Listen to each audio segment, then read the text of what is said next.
सभीको नजर कटक बारवाटी विधायिका सोफिया फिरदोस को उपरे। दिनक पूर्व सोफिया फिरदोस कांग्रेस निष्पत्ति को निंदा करने सहित निजर असंतोष छाड़ी से सीधा सीधा कही जो बीजेडी कांग्रेस तलितलांत होईछि ସେହି दल को समर्थन करने आम दल निष्पत्ति नहीं। सकाळु सकाळु राज्यसभा निर्वाचन को नहीं कसरत आरंभ हो जाइतिबा बेले दीर्घ समय धरी सोफिया देखा दर्शन नथिला। सोफिया कुआडे गले से काहाकू भोट देबे ताकू नहीं सस्पेंस जारी रहितिला। सोफिया भोट बहुत गुरुत्व बहन करुछि।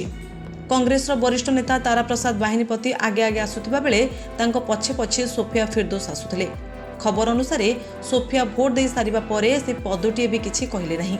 सबुबेले स्पष्ट उच्चारण करुथबा सोफिया फिरदोस पूरा चुपचाप आउ गुमसुम थिले।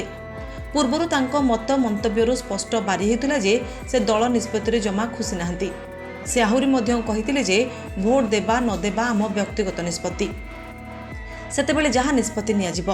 तेबे आज सोफिया काहाको भोट देले? बीजेडी घोषणा करिथिबा कॉमन कैंडिडेट दत्तेश्वर होतांकु देले ना दिलीप राय को देले, एहाकु नेई सस्पेंस लागि रहिछि। दिनक पूर्व सोफिया प्रेसमिट करथिले। सेथिरे से कहिथिले दलर किछि नेतांकु भक्तदास बेंगालुर नै जिबा प्रसंगरे तांकु केही किछि कहि नाहंती कि केही डाकी नाहंती, तेणु सेठाकु जिबार कोनोसी आवश्यकता नाही।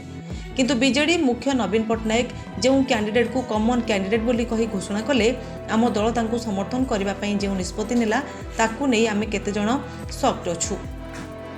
केउठी ना केउठी आमे आघात पाइछु, कारण राज्य रे कांग्रेस रो जते क्षति होईछि आ कांग्रेस रो जो भली अवस्था अछि सेथे पई बीजेडी ही दायी।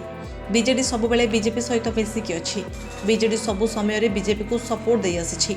आम दल एही दुई दल ठारू दूरे रहिबार थिला, एठी सम दूरतार रखिबार थिला।